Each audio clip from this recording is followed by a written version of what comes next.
Dios te bendiga y Dios te guarde. Gracias por estar aquí con nosotros en nuestra oración. Damos gracias al Señor por lo que Dios está haciendo en esta plataforma. Recuerda, hoy empezamos una serie de estudio que abarca 5 temas específicos: fe, familia, iglesia, salud y finanzas. Yo quiero que Dios bendiga tu vida. Yo quiero que Dios te lleve de gloria en gloria.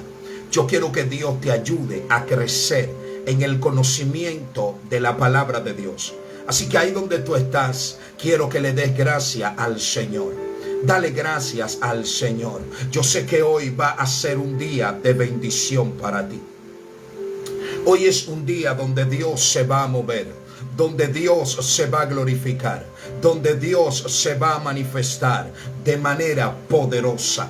Dios viene entregándote victorias tras victorias. Gracias, hermana Ruti. Dice hermana Ruti, compartido. Dios te bendiga. Gracias por apoyar la plataforma. Yo sé que Dios va a hacer algo poderoso hoy, hermano. Dios va a hacer algo poderoso. Así que ahí donde tú estás, dale gracias al Señor. Dale gracias al Señor. Comparte la transmisión. Vamos a compartir este estudio bíblico que yo sé que va a ser de bendición para muchas personas. Muchas personas van a ser bendecidas con este estudio bíblico. Yo sé que Dios viene a hacer algo poderoso, Dios mío. Hay personas ahí que le están creyendo a Dios. Yo le creo a Dios. Yo le creo a Dios. Yo le creo a Dios. ¿Dónde están las personas de fe? Las personas de fe. Hoy vamos a hablar de fe. Hoy vamos a hablar de la fe. A veces nosotros escuchamos este término y creemos que estamos andando en fe, pero cuando escudriñamos la Biblia nos damos cuenta que nos falta mucho, y es por eso que tenemos que estudiar, tenemos que escudriñar, tenemos que buscar la verdad bíblica en las Escrituras, la intención de Dios, el pensamiento de Dios revelado. Así que este es el tiempo para adorar y glorificar a Dios. Nosotros siempre oramos antes de nosotros empezar con la palabra de Dios.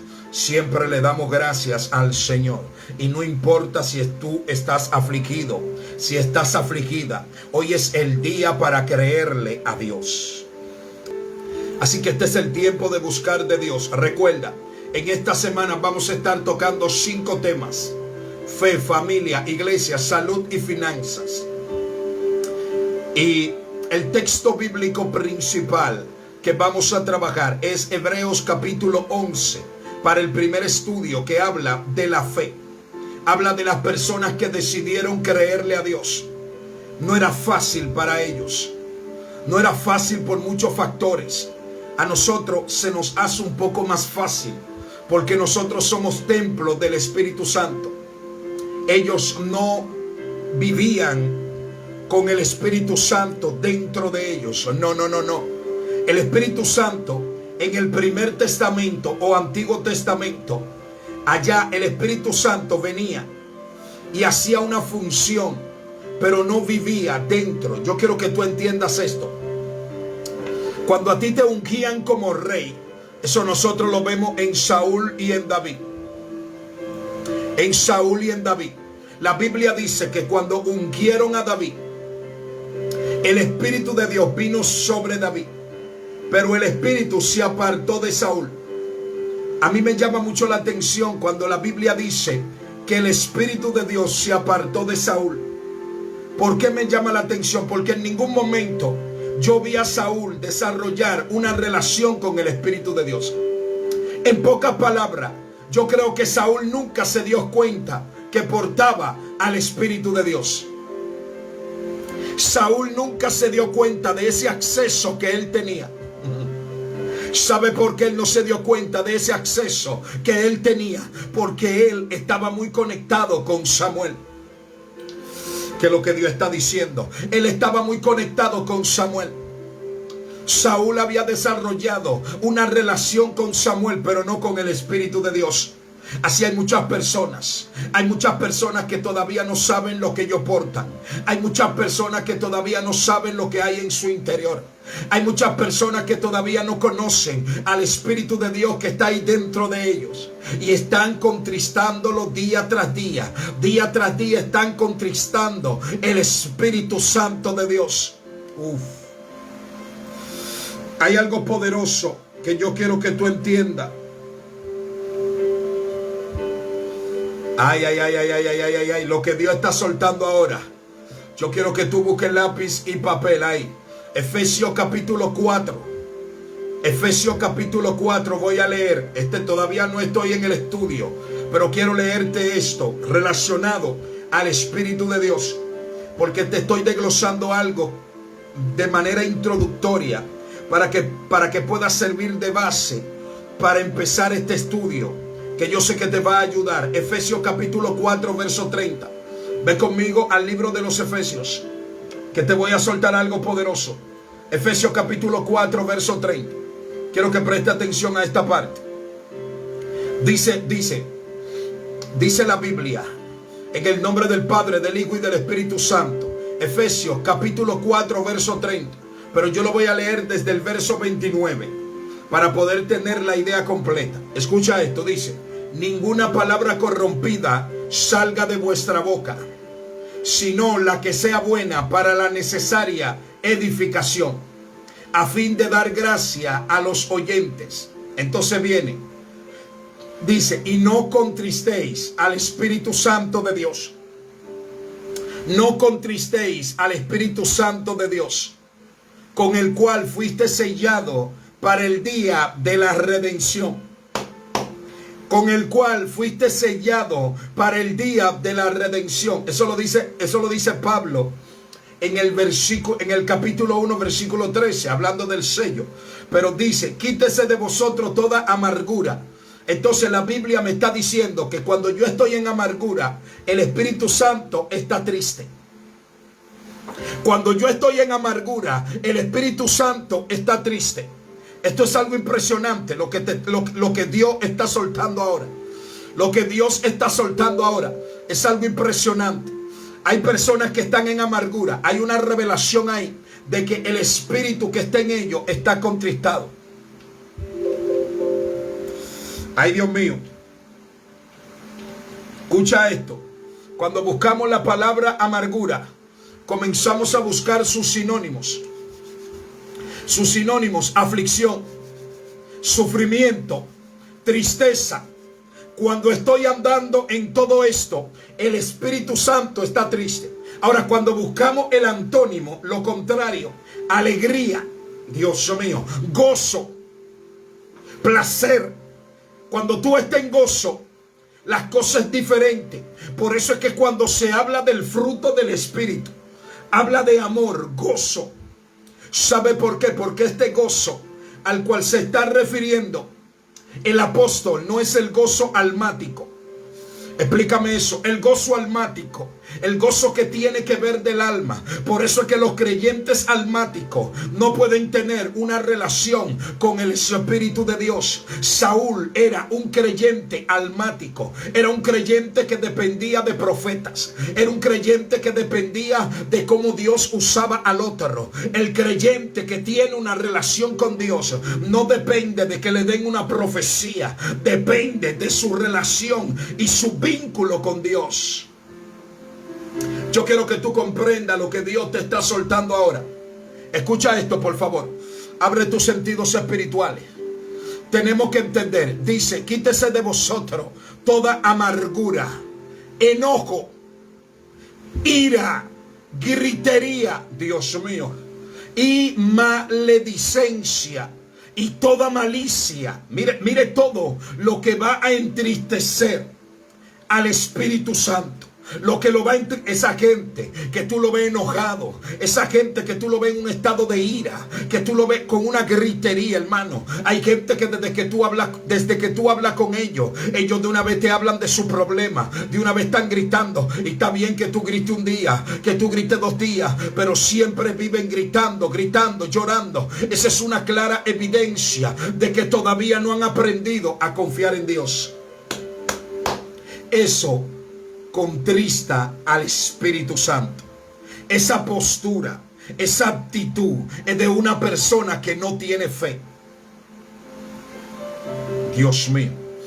Hay gente que están diciendo, ya yo voy a dejar ese enojo, ya yo voy a dejar esa gritería, ya yo voy a dejar esa maledicencia. Hay gente, hermano, que con su boca dicen palabras que no deberían decir. Son palabras que no deberían estar en el lenguaje de un creyente. A mí me gusta porque cuando vieron a Pedro le dijeron, lo que pasa es que tú hablas como ellos. Hay un cambio en el habla. Por eso es que el apóstol Pablo en el capítulo 5, cuando habla a la iglesia de Éfeso, le dice, no os embriaguéis con vino, en lo cual hay disolución. Antes bien, sé lleno del Espíritu de Dios. Es algo impresionante que Pablo haga un símil entre el vino y la llenura del Espíritu Santo, entre la embriaguez. ¿Sabe por qué? Porque cuando una persona está embriagada de vino, se le cambia la visión, se le cambia la forma de hablar y se cambia la forma de caminar. Cuando una gente está llena del Espíritu de Dios, pasa similar. Es que cambia la visión. Cuando tú estás llena del Espíritu de Dios, tú no ves igual. Tú ves las cosas antes de que sucedan. Tú comienzas a ver lo que está pasando en el mundo que no se ve, porque eso es lo que hace la llenura del Espíritu Santo. La llenura del Espíritu Santo habilita tu visión espiritual. Habilita tu visión espiritual, cambia tu forma de hablar, cambia tu lenguaje. Cuando tú eres llena del Espíritu Santo, tu lenguaje cambia. Tú comienzas a adoptar un lenguaje de fe. Lo que pasa, hermanos míos, que la gente todavía no ha entendido. Por eso tenemos que saber, cuando leemos Hebreos capítulo 11, estamos hablando de personas que no tuvieron en la posición que estamos tú y yo. No eran templos del Espíritu Santo. Eran personas que tenían que creer aún sin ver. Lo que pasa es que estamos viviendo en un mundo muy acelerado. Estamos viviendo en un mundo muy acelerado. Esta generación quiere todas las cosas sin procesos. Hay personas que vienen a la iglesia, vienen con un problema que ellos se buscaron, un problema que es el resultado de las malas decisiones que ellos han tomado. Pero cuando ellos vienen a la iglesia y tienen 2 meses orando, tienen 1 año orando y no ven resultados, ya se desaniman. Ya dicen que Dios no está con ellos.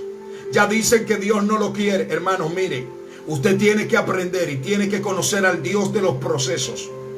Usted tiene que conocer al Dios de los procesos. Dios tiene un plan y un propósito contigo.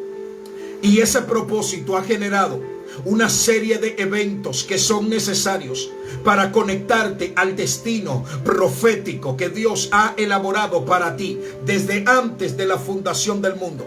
Y no importa lo que tú y yo hagamos, no importa las profecías que nos digan, el enemigo va a mandar los falsos profetas que él tiene para profetizarte a ti. Lo peor que le puede pasar a un creyente es que le profeticen bendición cuando Dios le está pasando por un proceso para transformar su carácter. Hay falsos profetas que te van a decir, el Señor te va a bendecir, ya el Señor te va a sacar de ahí, pero ahora es que tú estás empezando el proceso, ahora es que tú estás empezando la formación que Dios está elaborando en ti, porque tú y Dios saben cuáles son aquellas áreas que todavía no han sido trabajadas. Tú y Dios saben que hay áreas que todavía tú no estás lista, tú no estás listo. Tú y Dios saben que cuando tú estás sola, cuando no hay nadie, cuando no te están viendo, cuando tú estás solo, haces cosas que a Dios no le agradan.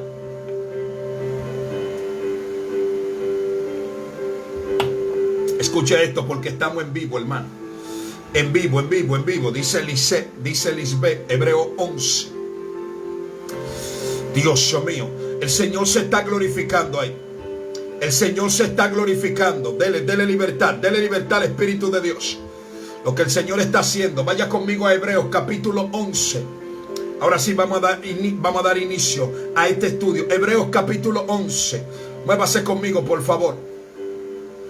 Hebreos capítulo 11, versículo 1. Y vamos a poder hacerle una exégesis a este versículo bíblico. Una exégesis. Usted sabe que cuando yo hablo de exégesis, hay dos términos que quiero enseñártelo hoy. Voy a tratar de enseñarte siempre un término teológico para que pueda manejarlo y pueda aprenderlo. Exégesis y eisegesis son dos términos diferentes. La exégesis es la interpretación objetiva de un texto. Escucha esto. Es la interpretación objetiva de un texto.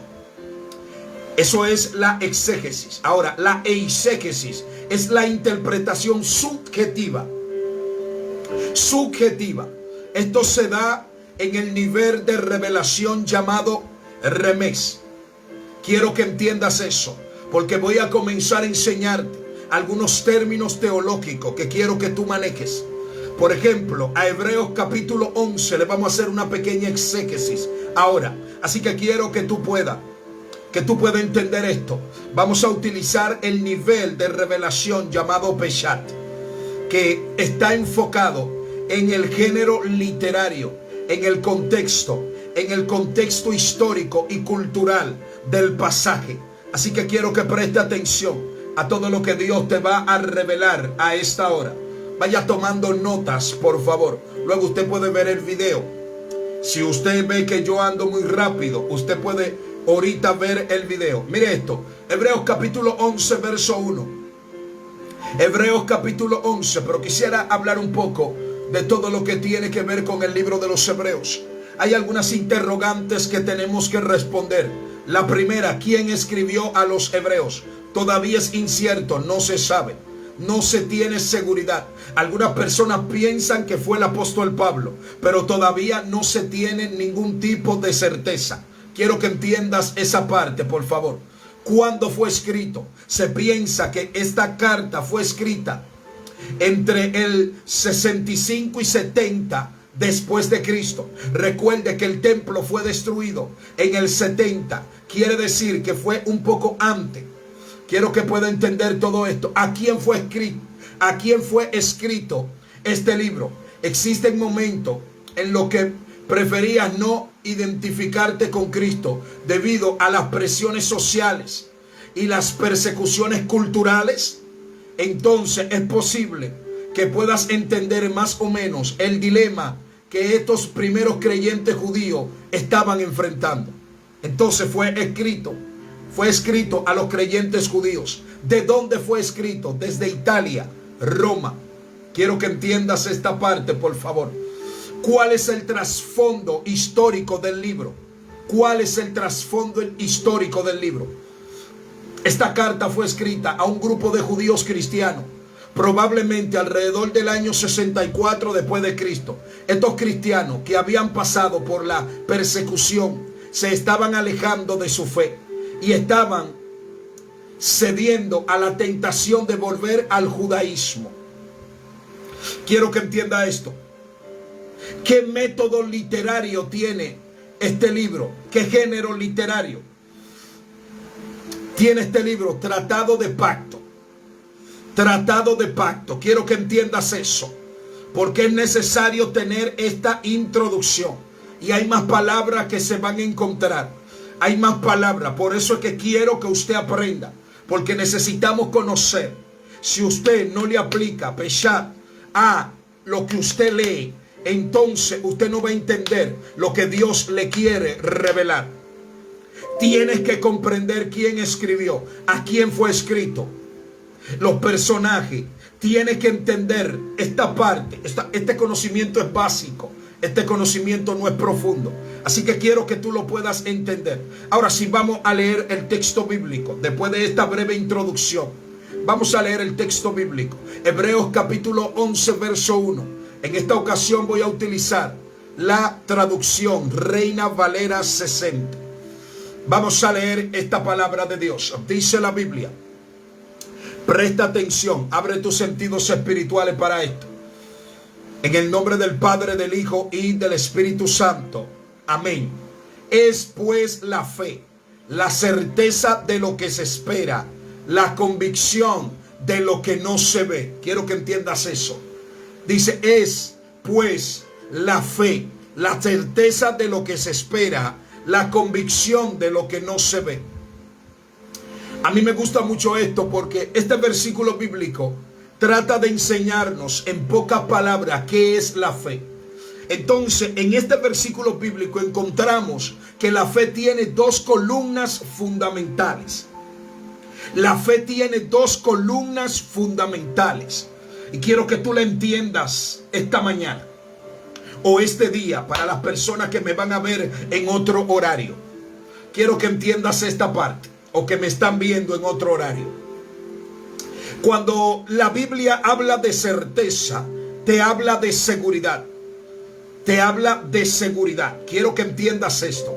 Cuando habla de certeza y cuando habla de convicción, Dios mío, cuando habla de convicción, se está refiriendo a esa doctrina o ese adoctrinamiento que tú le vas a dar al razonamiento para que entienda y aprenda a esperar. Y aprenda a esperar.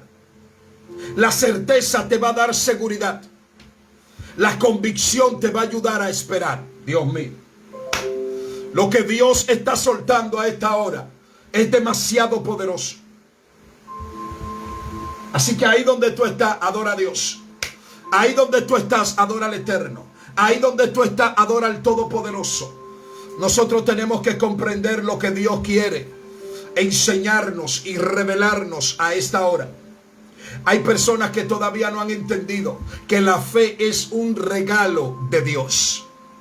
La fe es un regalo de Dios. La fe nos habilita ¿para qué nos habilita la fe? Para ver lo invisible. Cuando una persona se está moviendo en fe, comienza a ¿qué es lo invisible? ¿Qué es lo invisible? El mundo espiritual. Escucha esto, lo invisible es el mundo espiritual. Tú no vas a poder tener contacto con el mundo espiritual si tú no tienes fe. Por eso fue que Jesús le dijo a Pedro, hombre de poca fe, ¿por qué dudaste? Hombre de poca fe, ¿por qué dudaste? Cuando Pedro comienza a caminar por encima de las aguas, Jesús me está diciendo a mí que Pedro se estaba moviendo en fe. Pero cuando Pedro se enfocó en los vientos, dice la Biblia que comenzó a hundirse. Pero Jesús dice, hombre de poca fe, ¿por qué dudaste? Es que cuando tú te desenfocas de Jesús, comienzas a dudar. Jesús lo está diciendo claro, es que no nos podemos desenfocar. El trabajo del enemigo es hacer que tú te desenfoques. El trabajo tuyo es mantenerte enfocada, enfocado. El enemigo gana terreno cuando tú quitas tu mirada de Jesús, del Maestro, de aquel que te va a mantener por encima de los problemas, por encima. Dios mío, Pedro tuvo fe cuando Pedro comenzó a caminar por las aguas, pero cuando él se enfocó en los vientos, entonces vino la duda. La duda te va a desconectar, la duda te va a cegar, la duda no te va a dejar alcanzar el destino que Dios tiene preparado para ti. La duda no te va a dejar conectar con lo que Dios quiere. La fe es un conocimiento adicional a la razón para que nosotros podamos entender el mundo espiritual. Es que tú no vas a poder comprender, no vas a poder ver, no vas a poder conectarte con lo que no se ve desde una plataforma natural. Necesita moverte en fe. La fe te habilita para que tú puedas ver lo invisible. Ahora, ¿qué es lo invisible? La Biblia dice que Dios es espíritu.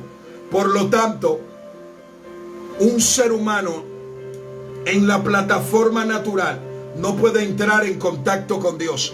Dios se relaciona con el espíritu.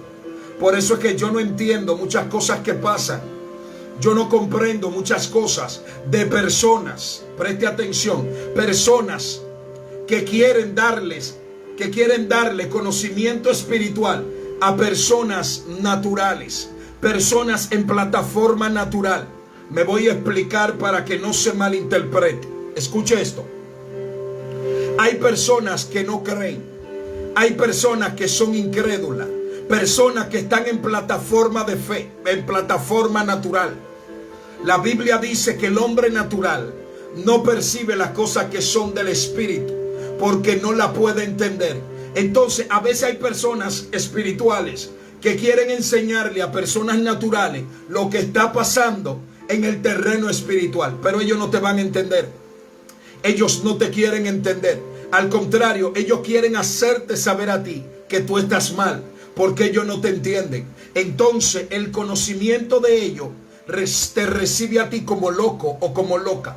Por eso es que no pierdas tu tiempo con personas. Hay gente que tú lo ves discutiendo con otro sobre la existencia de Dios, sobre si Dios existe o si Dios no existe. Hermano, el creyente a esta altura de juego no puede estar en esa perdiendo el tiempo, porque eso es lo que el diablo quiere, que tú pierdas el tiempo en eso. Date cuenta, en la Biblia, en ningún momento la Biblia trata de evidenciar la existencia de Dios. No hay por qué hacer eso. Al principio, en Génesis capítulo 1 verso 1, dice que en el principio creó Dios los cielos y la tierra, y ya no hay que hablar más nada, no hay que decir más nada. Él fue que lo creó. Dios no puede ser creado. Dios no, es que no funciona así.